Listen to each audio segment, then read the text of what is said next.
Well, good morning. Spectacular day out here in the Shuswap region. We're just now located between Pritchard and Chase on the South Thompson River. My name's Brent Gill, and this is Wait For It Films, and this is a new series that I'm starting to launch called Uprooted. Just to rewind some time, we just finished closing the season at Piney Point Resort, winterizing, and during the later part of the summer and coming into the fall, the grand plan was reducing all of our personal belongings, purging things we don't need, and moving full-time mobile into an RV. So to rewind things, I purchased a 2670 Grand Designs Imagine, and that's 30 feet in total, but a 26-foot model, and had the truck completely dialed to trailer life, pulling life. Had the boat loader installed by Load My Boat, ordered a custom welded RIB inflatable 410 from Swellfish, and put in airbags, onboard compressor, a whole bunch of things just to get ready for this. So now we're on the road. Immediately after I closed up the resort, we had some planned shoots along the way. That's why I'm just catching up now and introducing the series. But we started and we jetted from the Lone Butte, Sheridan area down. The first A to B was a single evening at Quilchena Point RV. Thanks to Yuki and the Douglas Lake Ranch. Put us up for the first evening there before we headed up into the ranch lands to shoot Still 3. This is going to be an awesome feature, a great group of anglers and friends. Always have a really fun time shooting and producing Still 3 because they're a Wait For It Films production and can really kind of get creative. So super excited. That will be coming out probably within a month or month and change here. From that point, I had moved and headed back down to Quilchena on the Lake RV, and I stationed there because I was shooting the first installment of some instructional pieces for Go Fish BC with Brian Chan.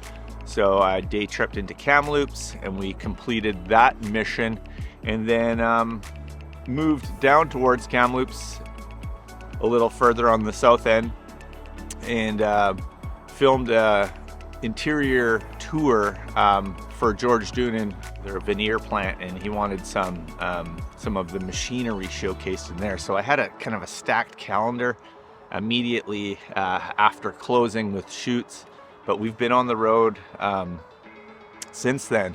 We've been now living full-time in the RV here for just over the 2-week mark, which has been super cool. There's definitely some learning curves. I've camped and had RVs and campers for years, but when you take all of your personal belongings and you're planning for up to 7 or 8 months kind of in one train shot, things are different. Packing, arranging, where you're putting things, what you're carrying, it's all tricky business. The key, which we've kind of stuck to from day one, was making sure that we were at about 2/3 of our trailering capacity, concerns to payload on the truck, an extra payload on the trailer, as well as what the truck can pull. So that's a nice advantage to not be overloaded. You're feeling safe. It also opens up the doors to other areas that you can travel that normally people might not go off the beaten path with RVs. What have I learned so far? I've learned that this is it's an emotional ride. It's not like a camping trip where you have, your A to B, maybe A, B, C, and then coming back home. And what we've noticed, Jen and myself, is there's happy, sad, confused, super stoked, feeling free. But the unique part about this is every 3 or 4 mornings when you're waking up, you're looking out new scenarios out of your RV window. North isn't always where the bed is. That changes to the back section where the workstation is in the RV, and that sense of roots, the sense of home, is kind of slowly drifting away. And now we're starting to, just around the last few days here, feel nomadic.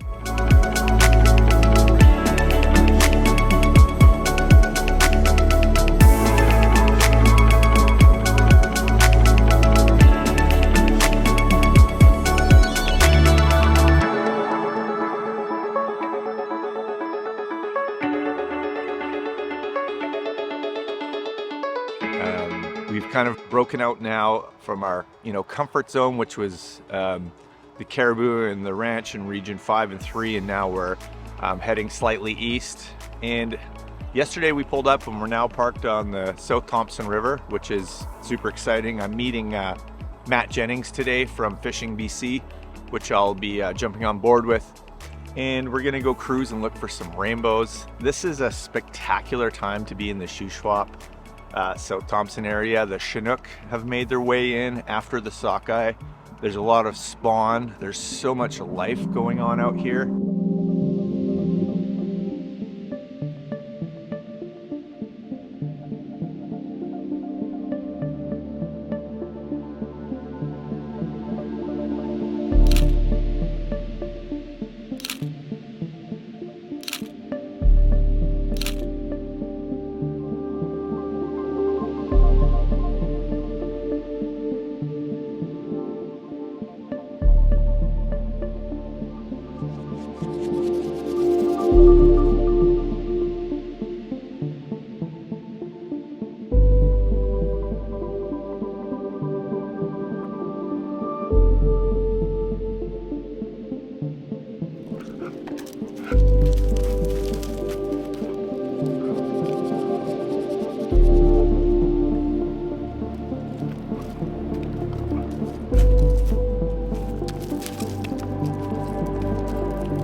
One thing that's more than evident is that it's prime mushroom season here in the whole Kootenays section that we're in. We were fortunate enough on the ferry ride. A nice family next to us came out of the bush when we were at the ferry lineup and grabbed, they had bagfuls of pine mushrooms and what was the other one? Honestly, I don't know. Can't remember, but we ate it raw. Yeah, we ate them raw, and then we had mushroom noodle soup last night, and we had mushrooms with our eggs and breakfast this morning. But just down behind me over here is a trail, and I just took Minnie for a walk, and I saw a bunch more. So we're gonna head down there and do our own little harvest. Make sure we get the right kind, but pretty stoked about that. They're so good. So good.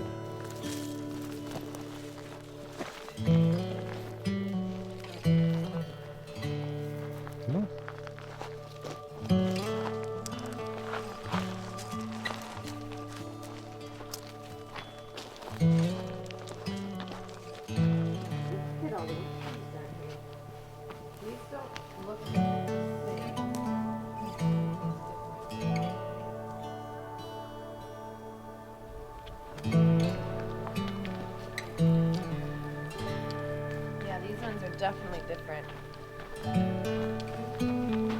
These ones are orange on top, but they've got this underneath part's kind of like more of a little holes, like matrix. Yeah, there's a bunch more. So these ones are not the ones we know.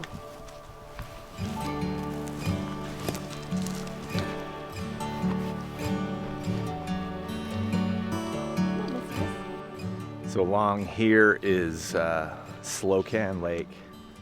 It's pretty. It's all surrounded by beautiful mountaintops and some gravel and sandy beaches. But what I forgot about the Kootenays, which I love so much, is how lush it is out here. It's got almost this West Coast feel, but inland. Beautiful.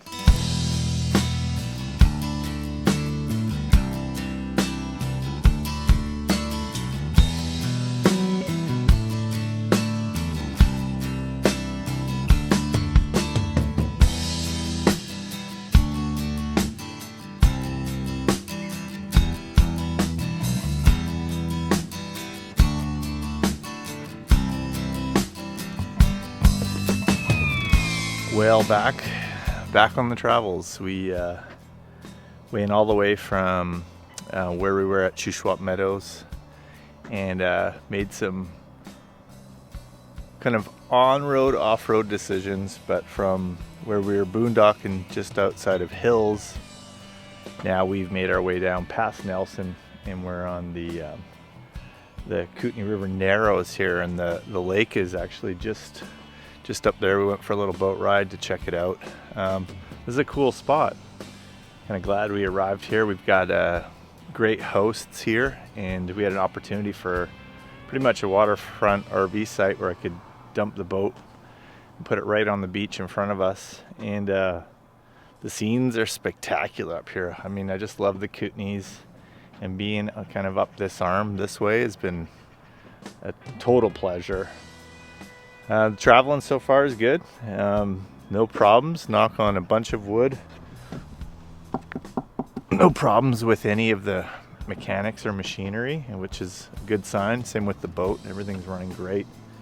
Supposed to get snow tomorrow. There's some weather kind of on its way. So we had to make the decision, do we split before a bit of a storm?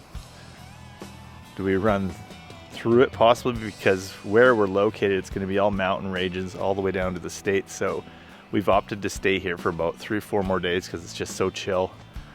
Do some digital work, catch up on all the things that we want to do, go into Nelson, you know, do some shopping. And then it looks like we've got colder temperatures, but that little snow flurry that's forecasted for tomorrow will be gone, and then we're going to be heading US bound. So this is ideally our last parking spot before we head into the States. Well, the weather is kicking in. Suddenly it's like in the minuses, and we're supposed to get snow, as I was saying before. So gotta pull the boat.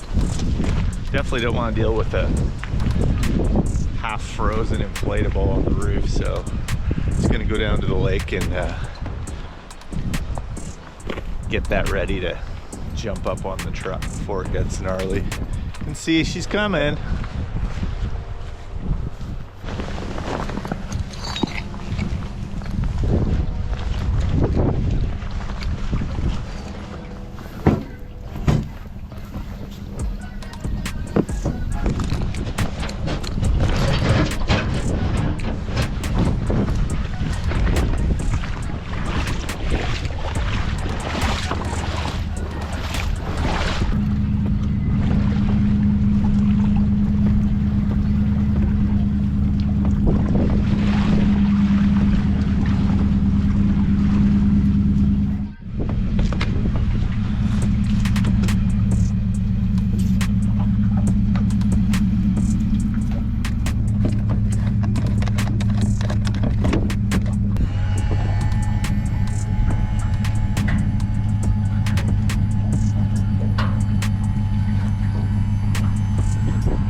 Just fussy. I think like one of the ropes is about 2 inches shorter, or it's one of them is stretched, sorry. So at the last minute it wants to pull it up a hair crooked, but I just gotta correct it like I'm doing with the ladder on the way up. But I'm gonna check that out when we find warmer weather.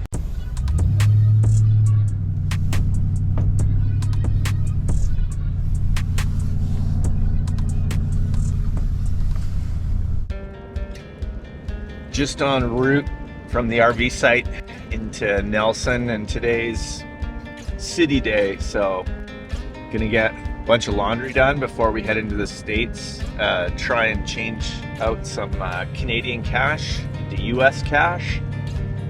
Possibly look for some chains for the truck just in case, and yeah, just kind of tool around Nelson before we get set to head south. This is our laundromat coin collection. There's that little laundry bag, hey?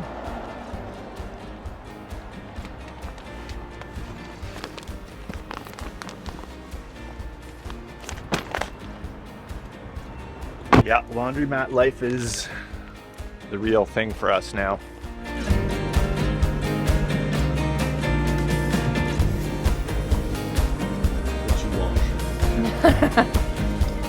got a lot of different stuff actually in the bedding.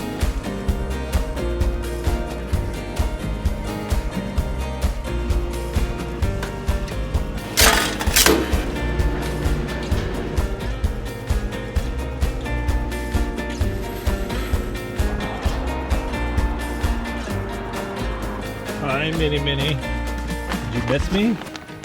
Hey. It's funny, before I was a little hesitant because this RV model had only come with two 20-pound propane tanks, and I read into it a lot, and a lot of people were saying it's a great idea when you're traveling abroad because a lot of times you can only find 20-pound tanks to exchange and it's harder to fill in some places, and that was totally the case today. In Nelson, there was nowhere for me to actually fill one of my 20-pound tanks, so I had to do an exchange, which makes total sense. So I'm kind of glad that the unit only has that size bottle. So what we found is we're getting about 8 or 9 days per tank, so about over 2 weeks, about 16 or 17 days on both of the tanks, which isn't bad. And that's now because we're running more furnace time, and as we kind of migrate south, you know, that consumption will be less. What I'm super impressed with is the 12-volt fridge system on this trailer. The panel, when we're off-grid, when we're disconnected, the solar panel is pretty much just running that fridge non-stop, which works great. It's been high efficiency, low consumption, and it's just always at the right temperature. So I'm super sold on the 12-volt fridge system, and now that I think about it, I'm happy that I have these 20-pound propane tanks.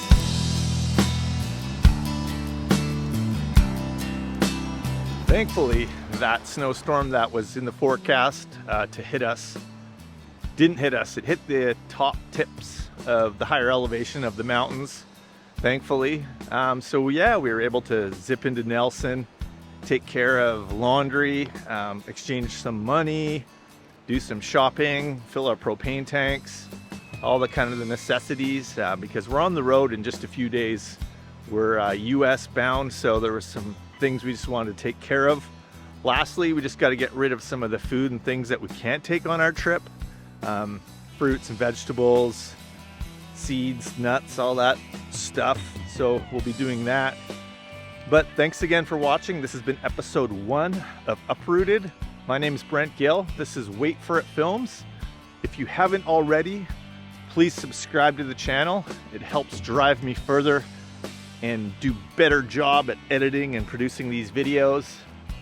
Thanks again for watching, everybody. Have a great winter, and we'll see you in the next one.